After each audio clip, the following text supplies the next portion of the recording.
하느님께서 여러분과 함께 또한 사제의 영과 함께 요한이 전한 거룩한 복음입니다. 주님 영광 받으소서. 하느님께서는 세상을 너무나 사랑하신 나머지 외아들을 내주시어 그를 믿는 사람은 누구나 멸망하지 않고 영원한 생명을 얻게 하셨다. 하느님께서 아들을 세상에 보내신 것은 세상을 심판하시려는 것이 아니라 세상이 아들을 통하여 구원을 받게 하시려는 것이다. 아들을 믿는 사람은 심판을 받지 않는다. 그러나 믿지 않는 자는 이미 심판을 받았다. 하느님의 외아들의 이름을 믿지 않았기 때문이다. 그 심판은 이러하다. 빛이 이 세상에 왔지만 사람들은 빛보다 어둠을 더 사랑하였다. 그들이 하는 일이 악하였기 때문이다. 악을 저지르는 자는 누구나 빛을 미워하고 빛으로 나아가지 않는다. 자기가 한 일이 드러나지 않게 하려는 것이다. 그러나 진리를 실천하는 이는 빛으로 나아간다. 자기가 한 일이 하느님 안에서 이루어졌음을 드러내려는 것이다. 주님의 말씀입니다. 그리스도님 찬미합니다.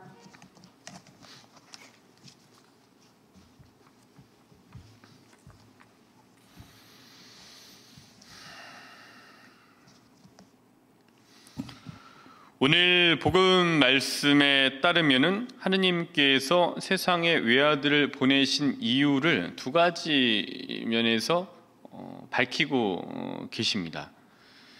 첫째, 하느님께서 세상에 외아들이셨던 예수님을 보내신 이유는 믿는 사람은 누구나 멸망하지 않고 영원한 생명을 얻게 하기 위함이었습니다. 복음의 말씀에 따르면 그렇고요. 두 번째, 세상을 심판하시려는 것이 아니라 세상이 아들을 통하여 구원을 받게 하시려는 것이었습니다. 오늘 복음 말씀에 따르면은 이것이 바로 하느님께서 세상에 당신 아들이셨던 예수 그리스도를 보내신 이유가 여기 이렇게 정리되어져 있습니다. 근데 결국 이 영원한 생명, 그러니까 멸망이 아니라 영원한 생명, 또 심판이 아니라 구원. 그러니까 영원한 생명과 구원은 결국엔 같은 맥락의 단어예요. 그래서 이거를 정리해 보면은 결국엔 영원한 생명과 구원, 하느님 나라에 들어가는 것, 하느님 나라의 입성인 거죠. 왜냐하면은 하느님 나라는 결국에는 구원을 통한 영원한 생명을 얻게 되는 곳이 바로 하느님 나라이기 때문에 영원한 생명, 구원, 곧 하느님 나라 입성, 이거는 같은 맥락에서 같이 이해될 수 있는 하나의 카테고리에 들어가는 같은 맥락의 단어들이라고 볼 수가 있습니다. 그러니까 결국 예수님께서 세상에 오신 이유는 우리가 하느님 나라의 영원한 생명에 다시 참여하게 되는 구원을 위해서였던 거예요. 그러니까 영원한 생명과 구원이라는 하느님의 계획을 위해서 예수님께서는 이제 이 지상에서 33년간의 세월을 보내시게 됩니다. 30년 그리고 3년의 공생활이 있지만 통으로 놓고 보면 33년의 세월을 이 영원한 생명과 그다음에 구원 그리고 하느님 나라 입성을 위한 안내를 위해서 이 세상에 오신 거예요. 그 어떤 징표로 표징으로 오신 거죠. 그러니까 예수님께서 오셨던 이 33년 전체를 놓고 저희가 보죠. 33년이라는 시간은 그냥 시간이 아니에요. 공생활만을 위한 시간도 아니었고 그냥 그 이전의 시간도 아니었어요. 예수님께서 오신 33년간의 세월은 기회의 시간이었습니다. 기회. 그러니까 이 시간들을 거룩한 기록한 복음의 기록들은 기회의 시간들을 기록한 거라고 볼 수가 있습니다. 제가 이 기회의 시간들이라는 거를 이렇게 복음에서 보면서 마르코 복음 한번 쭉 봐봤어요. 다시 한 8장까지만 이렇게 봐봤는데 이 마르코 복음에서 보시면 이제 기회의 시간들을 가졌던 많은 사람들의 모습들이 나오게 됩니다. 그러니까 기회의 시간이라는 맥락을 놓고 한번 보시면은 우선 마르코 복음 1장 17절의 말씀 너무 잘 아시죠? 제자들을 부르신 거예요. 나를 따라오너라 내가 너희를 사람 낚는 어부로 만들겠다 라고 말씀하시면서 베드로와 안드레아를 부르시죠. 또 제베데오의 아들 야고보와 요한도 그렇게 부르십니다. 나를 따라오너라 내가 너희들을 사람 낚는 어부로 만들겠다. 이 어부였던 이들에게 이거는 일종의 기회의 시간으로 다가온 거예요. 기회의 시간. 그 두 번째, 마르코복음 1장 40절부터 41절 보시면은 나병 환자가 이렇게 얘기를 합니다. 스승님께서는 하고자 하시면 저를 깨끗하게 하실 수 있습니다. 즉, 저를 좀 깨끗하게 치유해 주십시오. 예수님 말씀하시죠. 내가 하고자 하니 깨끗하게 되어라. 그리고 나병 환자는 치유를 받게 됩니다. 그러니까 이 예수님을 만났던 이 시간은 나병 환자에게 다시 새 살을 얻을 수 있는 기회의 시간이었습니다. 그러니까 마르코복음 2장 11절입니다. 내가 너에게 말한다. 일어나 들 것을 들고 집으로 돌아가거라. 이 말씀은 그러니까 지붕을 뚫고 밑으로 내려보냈던 노력을 기울였던 중풍병자가 다시 몸이 풀려서 정상으로 돌아오게 된 장면들이에요. 중풍병자는 예수님 덕분에 다시 기회를 얻게 되는 기회의 시간을 얻었습니다. 마르코복음 2장 14절 또 17절의 말씀은 나를 따라라. 또 건강한 이들에게는 의사가 필요하지 않으나 병든 이들에게는 필요하다. 나는 의인이 아니라 죄인을 부르러 왔다라는 말씀은 나를 따라라. 레위에게 하신 말씀이죠. 레위에게는 예수님을 따를 수 있는 기회의 시간이었습니다. 기회의 시간이 주어졌어요. 그리고 그 기회의 시간을 살게 돼요. 그리고 건강한 이들에게는 의사가 필요하지 않으나 건강하지 않은 이에게는 필요하다. 나는 의인이 아니라 죄인을 부르러 왔다라는 말씀을 들었던 그 사람들에게는 마찬가지로 예수님의 이 말씀을 듣는 그 순간부터가 기회의 순간이었어요. 아, 저분이 그렇게 오신 분이구나.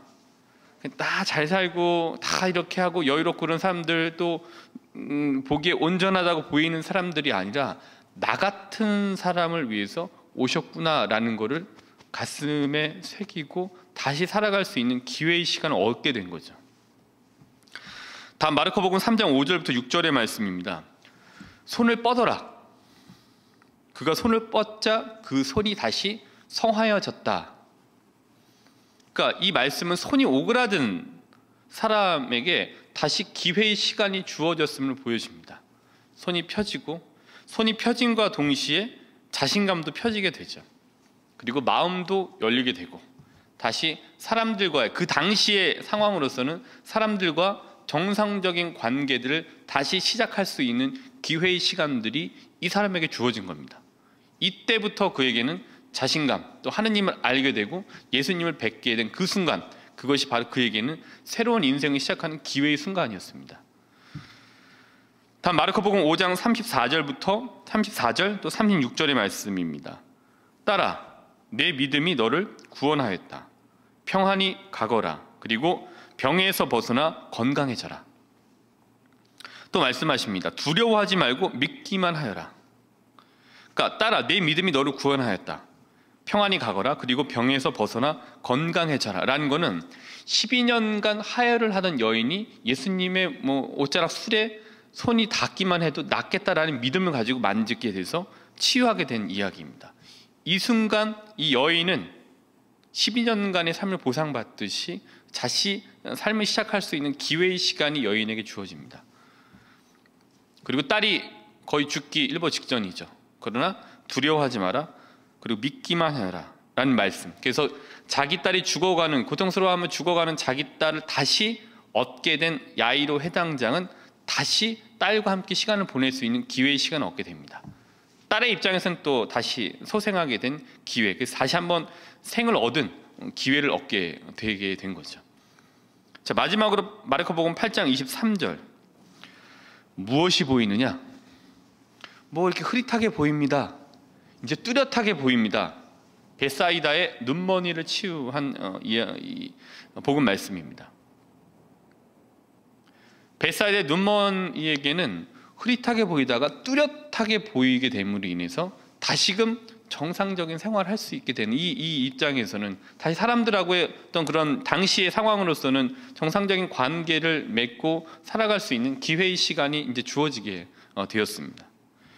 그러니까 예수님께서 이 세상에 오셔서 함께 계시던, 그러니까 통짜로 33년의 시대의 시간이라는 것은 당대의 사람들에게는 기회의 시간이었던 거예요. 그러니까 예수님 생애와 기회의 시간이라는 주제를 갖고 어제 묵상을 또 하다 보니까 제가 이 구약 성경의 노아의 방주를 다시 한번 이해할 수 있게 되었습니다. 그러니까 신약은 구약에 숨겨져 있고 구약은 신약에 숨겨져 있다라는 말씀처럼 성경은 서로가 서로를 숨기고 서로를 드러내는 역할을 해줍니다. 이 요한복음을 통해서 노아의 방주를 다시 보게 될 줄 몰랐는데 다시 보게 됐어요. 노아의 방주는 창세기 7장 9절부터 16절까지를 참조했습니다. 7장 9절부터 10절까지의 말씀은 이렇습니다. 하느님께서 노아에게 명령하신 대로 수컷과 암컷 둘씩 노아에게 와서 방주로 들어갔다. 이래가 지나자 땅에 홍수가 났다. 7장 12절입니다. 그리하여 40일 동안 밤낮으로 땅에 비가 내렸다. 근데 이건 사실 이전에 읽었을 땐 그냥 이래 40일 그냥 지나쳤던 부분이었는데 어제 창세기를 공부하면서 굉장히 새롭게 보게 된 부분입니다. 야, 이런 부분이 있구나. 이래서 성경을 꼼꼼하게 성경을 읽고 해독을 집중해서 해야 되는구나 라는 거 다시 한번 제가 좀 배울 수 있는 시간이었는데, 우선 첫 번째로는 7일이라는 거예요. 이래가 지나자 땅에 홍수가 났다. 그러니까 이래가 어떤 부분이었냐면은 하느님께서 노아에게 명령하신 대로 수컷과 암컷 둘씩 노아의 방주로 들어간 다음 그 이래가 지나고 나서 그 시간이에요. 이래가 지나자 땅에 이제 비가 내리게 되는 거예요. 그때 홍수가 난 거예요. 그러면은 이 이래라고 하는 7일이라고 하는 시간은 기회의 시간이었던 거예요. 그러니까 노아가 방주를 만드는 동안 노아가 도대체 왜 만드는 거지? 관심을 갖고 그럼 만들게 된 걸 한번 물어보고 이러이러하다는 얘기를 듣고 노아의 방주 이 사건이 일어나기 전에, 이 사태가 일어나기 전에 이 노아의 어떤 그 일들을 이해하면서 하느님을 찾을 수 있는 기회가 노아의 가족 이외의 다른 사람들에게 7일이라는 시간이 주어졌던 겁니다. 그래서 7일은 기회의 시간이었던 거예요. 그러니까 당대의 사람들이 이 정보를 놓고 봤을 때 당대의 사람들이 노아의 방주로 관심을 갖고 봤는데 짐승들이 쏙쏙 들어가네? 짐승들을 자꾸 채워넣네? 왜 넣는 거지? 뭐가 속속들이 채워지네 라는 이 7일이라는 시간 동안에 마음을 돌려 먹었었다라면은 당대의 누군가에게는 노아의 방주가 일어난 그 당대에는 이 7일이라는 시간이 기회의 시간입니다. 마음을 돌릴 수 있었던 기회의 시간이 7일이 있었던 거예요. 그러나 노아의 식솔들 이외에 누구도 이 7일이라는 기회의 시간을 이용하지 못했습니다. 활용하지 못했습니다. 노아의 식솔들 이외에 누구도 노아의 방주로 들어오지 않았습니다. 못한 건지 안 한 건지 모르지만 일의 기간을 이용하지 않았다는 맥락에서 본다면은 이 시기를 이용하지 않았던 겁니다. 그리고 7일이라는 기회의 시간이 지나고 나서 주님께서 노아 뒤로 문을 닫아 주셨습니다라고 16절에 기록되어져 있죠. 누구도 이 7일을 이용하지 못했습니다. 결국에는 문이 닫히고 비가 내리죠. 주님께서 방주의 문을 직접 닫으신 다음에도 2차 기회의 시간이 있었습니다. 7일은 1차 기회의 시간이었어요. 주님께서 며칠 동안 비를 내리셨습니까? 40일 동안 밤낮으로 비를 내리셨어요. 그러니까 이 부분도 한번 생각을 해보시면 하느님께서 40일 동안 비를 내리실 이유가 없었어요. 하늘과 땅을 만드시고 시간을 주관하시는 하느님께서 한순간에 그냥 싹 하시면 되는 거지 왜 40일 동안 밤낮으로 비를 내리시는 수고를 기울이셨겠습니까? 그러니까 이거 역시도 40일이라는 시간 동안에 비가 내린다? 자, 이거는 사실 고통스럽긴 하지만 40일이라는 기회의 시간이 다시 주어진 거나 다름 아닙니다. 40일. 그래서 이걸 두고 우리가 잘 알고 있는 금구라고 불려지는 요한 크리소스토머 성인이 이렇게 해석을 하고 있어요. 하느님께서 40일 동안 밤낮으로 대홍수가 나게 하신 것도 그분의 애정어린 호의를 보여주는 매우 경이로운 표시입니다. 매우 선하신 그분은 적어도 그들이 더러 정신을 차려서 자신들 앞에서 동료들이 전멸하는 모습을 보고 그들이 철저하게 파멸되는 것을 피하게 하려는데 목적을 두었습니다 라고 요한 크리소스토모 성인께서 이렇게 해석을 합니다. 이 부분을. 그러니까 방주문을 주님께서 닫기 전에 7일과 닫으신 다음에 40일의 시간은 모두 기회의 시간이었던 거예요. 물론 40일 문이 다 방주의 문이 닫히고 40일이라는 시간 동안에 밤낮으로 이 비가 내려서 사람들이 내 눈 앞에서 죽어가고 고통스러워하는 모습을 보는 그 시간이 고통스러웠겠지만 그 시간에 이게 하느님께서 하시는 거였구나 하면서 40일 동안 회개할 수 있는 기회를 주어진 시간이 바로 40일이라고 이해할 수 있는 거죠. 그러니까 노아의 방주 이 부분, 오늘 말씀드린 부분에서 나온 7일과 40일은 그냥 지나칠 부분이 아니라 하느님께서 항상 주시는 기회의 시간을 떠올리게 만들어주는 것이 바로 7일과 40일이라는 시간입니다. 그러니까 이런 면에서 보면은 기회의 시간이라고 하는 맥락에서 본다면은 예수님 지상생활 33년, 노아의 방주에서 말하고 있는 7일과 40일이라는 시간은 모두 기회의 시간이라는 맥락에선 다름 아닌 시간들인 거예요. 기회의 시간들. 물론 예수님의 지상생활이 33년간 지상생활이 십자가상 돌아가심으로 정리된 듯 했어요. 그러나 부활의 시간을 통해서 지금을 살아가는 우리들에게 계속해서 기회의 시간들이 주어지고 있습니다. 그러니까 우리가 살아있는 동안에는 이 시간이 우리에게 주어진 기회의 시간들이에요. 그러니까 우리가 살아가는 시간 자체가 7일이고요. 우리가 살아가는 시간 자체가 40일인 거예요. 창세기 노아의 방주에 나왔던 7일과 40일이라는 시간은 우리가 죽기 전까지 우리에게 주어진 기회의 시간들인 거예요. 우리에게 주어진 시간들입니다. 기회의 순간입니다. 죽기 전까지 누구에게나 기회가 분명히 있습니다. 그러니까 그러면은 그렇게 기회의 시간이라고 하는데 그럼 이 기회의 시간 동안에 뭘 하라는 얘기냐 말씀하실 수 있죠. 이 기회의 시간 동안에 기본기를 계속해서 연마하셔야 돼요. 기본기를 계속 연마하셔야 됩니다. 기본기로 다시 돌아가셔야 됩니다. 저만치 가셨다가도 다시 기본기를 하러 돌아오셔야 돼요. 예수님의 부르심을 받은 베드로와 안드레아, 야고보, 요한 그리고 레위는 이 기회의 시간 동안에 계속해서 기본기를 닦은 거예요. 그리고 기본기를 닦아야 했습니다. 나병 환자 치유받은 오늘, 중풍병자, 손이 오그라든 사람, 눈 먼 사람, 또 12년간 하혈하던 여인, 야이로 회당장 이 모두는 일어났던 이 모두에게 일어났던 치유는 치유라고 하는 마침표가 아니라 처음부터 하느님을 다시 알아가야 하는 기본기로 돌아가는 기회의 시간이 그에게 주어진 겁니다. 치유의 시점이 기본기로 다시 돌아가야 되는 시점이에요. 하느님, 사람이 안식일을 위해서 있는 게 아니라 안식일이 사람을 위해서 있는 거죠. 다시 기본기로 돌아가야 되는구나. 기본 정신이 한참에 하느님께서 하늘과 땅을 창조하셨다. 그분이 사랑하시는 분, 그분이 이거지. 그 많은 계명들, 우리 일상의 속속들이 세세히 모든 부분에 같이 함께 하시는 그분이지. 이 계명들은 바로 사람을 위해서 있는 거지라고 하는 기본기의 정신을 회복하려고 돌아가게 해야 되는 겁니다.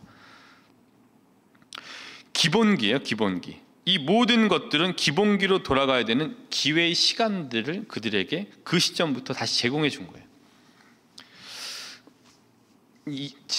이틀 전이었죠. 화요일날 이제 제가 좋아하는 농구 선수 스테판 커리 말씀 드렸는데 제가 좋아하는 농구 선수의 계보는 이렇습니다. 마이클 조단, 이게 다들 그랬을 거예요. 마이클 조단, 그 다음에가 이제 코비 브라이언트, 그 다음에 스테판 커리인데 오늘 코비 브라이언트 잠깐 말씀을 드리겠습니다.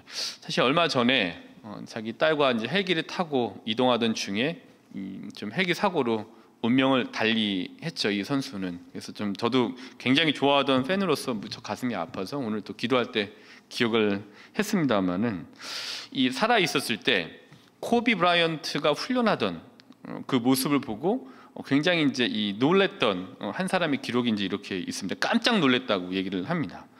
그러니까 이 선수 굉장히 대단하거든요. 코비 브라이언트라는 선수가.